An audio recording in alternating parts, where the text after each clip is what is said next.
नमस्कार दोस्तों, स्वागत है आपका एक बार फिर से हमारे YouTube चैनल पर।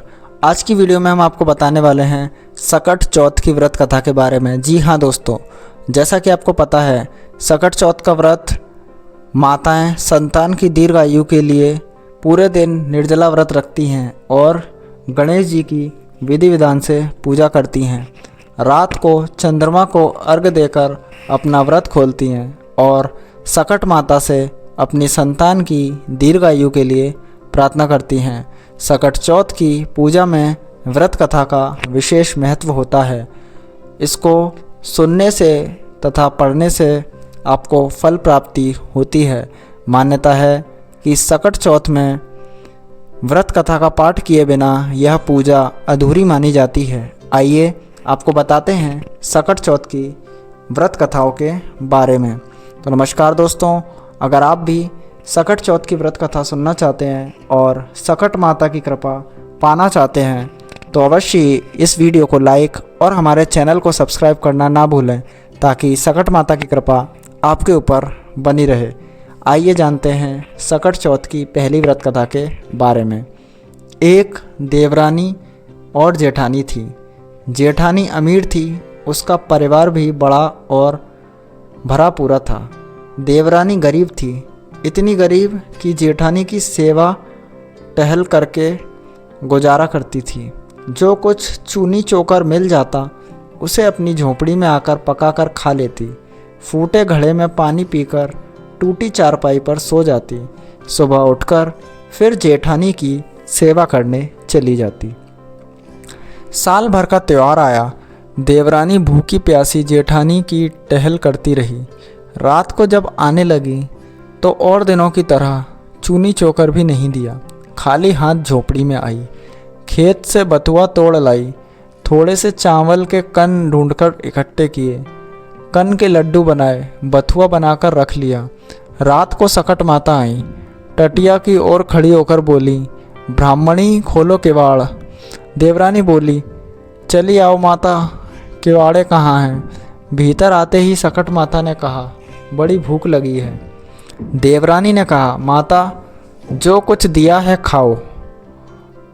कन के लड्डू और बथुआ के धोंदा आगे रख दिए।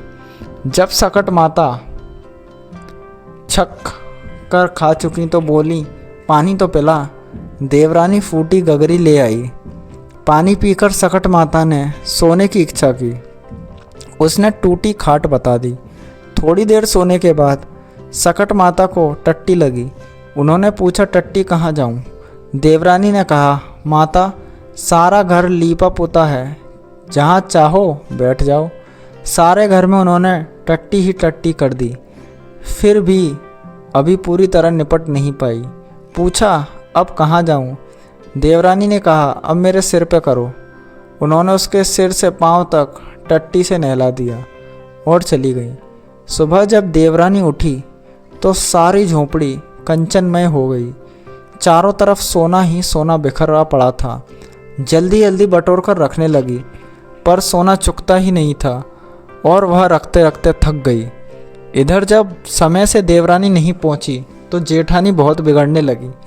जेठानी बोली, कल त्योहार था, सारा काम पड़ा है और देवरानी जी कहाँ है अभी पता ही नहीं है। उसने अपने लड़के को भेजा और कहा, जाकर फौरन बुला लाओ। लड़के ने जो खबर दी तो जेठानी का जी धक से रह गया।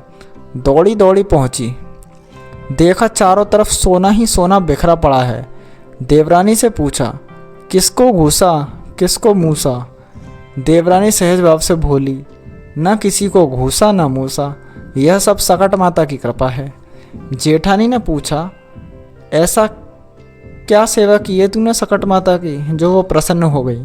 देवरानी बोली, मैंने तो कुछ नहीं किया, केवल कन के लड्डू और बथुआ के धोंदा दिए थे खाने को। इस प्रकार उसने सब कुछ बता दिया। जेठानी घर आई और गरीबों की तरह रहने लगी। साल भर बाद जब सकट माता का त्यौहार आया तो देवरानी की भांति कनक के लड्डू बनाए और बथुआ के धोंदा बनाए। फूटी गगरी और टूटी चारपाई रख दी और सकट माता की राह देखने लगी।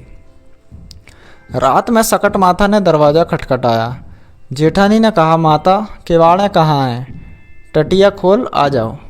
सकट माता ने जो पिछले साल देवरानी के साथ किया था वही सब किया। जेठानी ने कहा, माता जो कुछ है खाओ पियो, तुमसे कुछ छुपा तो नहीं है। सकट माता ने खाया पिया और टांग फैलाकर सोई और आधी रात को घर तथा जेठानी को टट्टी से नहला दिया और माता चली गई। सुबह हुई, लड़के बच्चों ने देखा चारों तरफ गंदगी ही गंदगी फैली है। जेठानी भी गंदगी से नहाई निकली। चलना कठिन था, सारा घर बदबू से भर गया। उन्होंने कहा, तुमने यहाँ क्या किया? जेठानी ने खिसियाकर देवरानी को बुलाया। देवरानी आई। जेठानी ने बड़े ताने से कहा, तुमने जो कहा था वो कुछ भी नहीं हुआ। देवरानी ने कहा, तुमने तो बहन गरीबी का नाटक किया था, तुम्हारे पास तो सब कुछ भरा था, इसी से सकट माता प्रसन्न हुई। मेरी गरीबी में उन्हें दया आ गई और सब कुछ दे दिया। तुमने तो मेरी नकल की थी, इसीलिए ऐसा हुआ है। तो इसी के साथ सकट माता की व्रत कथा समाप्त होती है। अब मैं आपको बताता हूँ सकट चौथ की दूसरी व्रत कथा। किसी नगर में एक कुम्हार रहता था। एक बार जब उसने बर्तन बनाकर आवा लगाया तो आवा नहीं पका। हारकर वह राजा के पास जाकर प्रार्थना करने लगा कि आवा पक ही नहीं रहा है। राजा ने पंडित को बुलाकर कारण पूछा तो राज पंडित ने कहा कि हर बार आवा लगाते समय बच्चे की बलि देने से आवा पक जाएगा। राजा का आदेश हो गया। बलि आरंभ हुई। जिस परिवार की बारी होती वह परिवार अपने बच्चों में से एक बच्चा बलि के लिए भेज देता। इसी तरह कुछ दिनों बाद सकट के दिन एक बुढ़िया के लड़के की बारी आई। बुढ़िया के लिए वही जीवन का सहारा था, लेकिन राज आज्ञा के आगे किसी की नहीं चलती। दुखी बुढ़िया सोच रही थी कि मेरा तो एक ही बेटा है, वह भी सकट के दिन मुझसे जुदा हो जाएगा।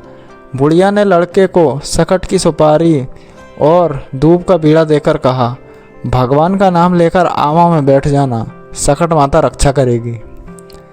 तिल तिल सकट बनाऊं और सकट की रात, महतारी पूत बिछुड़न कबहू न होए। बालक को आवा में बिठा दिया गया और बुढ़िया सकट माता के सामने बैठकर पूजा करने लगी। पहले तो आवा पकने में कई दिन लग जाते थे, पर इस बार सकट माता की कृपा से एक ही रात में आवा पक गया था। सवेरे कुम्हार ने देखा तो हैरान रह गया। आवा पक गया था, बुढ़िया का बेटा भी सुरक्षित था और अन्य बालक भी जीवित हो गए थे। नगरवासियों ने सकट की महिमा स्वीकार की तथा लड़के को भी धन्य माना। तब से आज तक सकट की विधि विधान से पूजा की जाती है। तो दोस्तों, इसी के साथ सकट चौथ की व्रत कथा यहीं समाप्त होती है। अगर आपको वीडियो पसंद आई हो तो वीडियो को अवश्य लाइक करना और हमारे चैनल को सब्सक्राइब करना ना भूलना, ताकि सकट माता की कृपा आपके ऊपर भी बनी रहे। धन्यवाद दोस्तों, मिलते हैं किसी दूसरी वीडियो में।